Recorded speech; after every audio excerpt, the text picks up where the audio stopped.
Hey everyone, welcome back to the channel. Today I want to talk about Demon Slayer, but not just about the flashy fights or the beautiful animation. I want to dig into what I think is the real tragedy of the story. Before I dive in, here's a spoiler warning for the Demon Slayer manga. If you've only watched the anime and want to avoid spoilers, maybe save this video for later.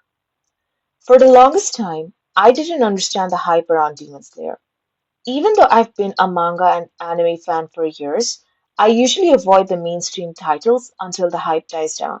But when I finally picked up the manga this year, I was blindsided by just how dark and tragic the series really is. On the surface, Demon Slayer feels like a typical shonen setup. Tanjiro Kamado loses his family to a demon attack. His sister Nezuko is turned into a demon, and he sets off to join the Demon Slayer course, hoping to cure her while defeating Muzan, the king of demons. Along the way, he picks up allies like Zenitsu, Inosuke, and Genya. But beneath that surface lies something much heavier. You see, the real tragedy of Demon Slayer is that it's a story about child soldiers. Tanjiro and his friends are all just teenagers, 15 or 16 years old, while Nezuko was only 12 when she became a demon. Most of the Slayers we meet in the story are kids who lost their families to demons at even younger ages. Even the Hashira, the most powerful warriors, were recruited as children or teens. And what makes it worse is that their initiation doesn't happen in a safe training environment. To even qualify as slayers, they have to fight actual demons, and many of them die in the process. Remember Sabito? He sacrificed himself so that others could survive. That's not training, that's war. This cycle of trauma is what fuels the Demon Slayer core. And while the cause might be noble, the reality is heartbreaking.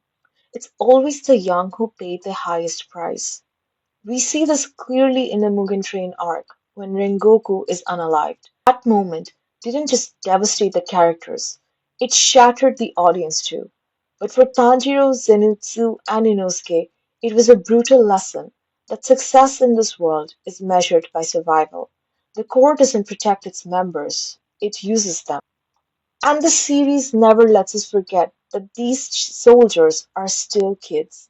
Zenitsu's fears, Inosuke's immaturity, even their silly humor, those aren't just comic relief. They are reminders of the innocence they lost too soon. But the demons aren't the only enemies. Human cruelty also plays a part. Kanao, for example, was enslaved by merchants when she was just 9 years old. And then there's Gyutaro and Daki, the demon siblings from the Entertainment District arc. Their backstory mirrors Tanjiro and Nezuko in heartbreaking ways. Gyutaro grew up in poverty, mocked and rejected by society, while Daki was attacked at just 16 for refusing a samurai's advances. Their decision to become demons wasn't just about hunger for power, it was about survival in a world that had already destroyed them. That's what makes Demon Slayer so powerful. It forces us to see how systems of cruelty crush children on both sides, human or demon. As the story reaches its end, this theme only grows stronger. Kenya, Muichiro, and so many other young slayers are sacrificed in the battle against Muzan's strongest demons. Even side characters, who barely interacted before, are thrown together in desperate battles, where their bonds are forged not by friendship, but by shared trauma and loss. And while Muzan is eventually defeated and peace is restored, it comes at the cost of countless children's lives. Those who do survive, like Tanjiro, are left with lifelong scars, both physical and emotional. PTSD, disfigurements, untreated trauma, things that no one in Taisho era could ever heal. For me, the tragedy in Demon Slayer isn't just about the deaths or the bloodshed. It's about the unbearable burden carried by children, forced to fight wars they never chose. While the world eventually achieved peace, it came at the cost of an entire generation's innocence.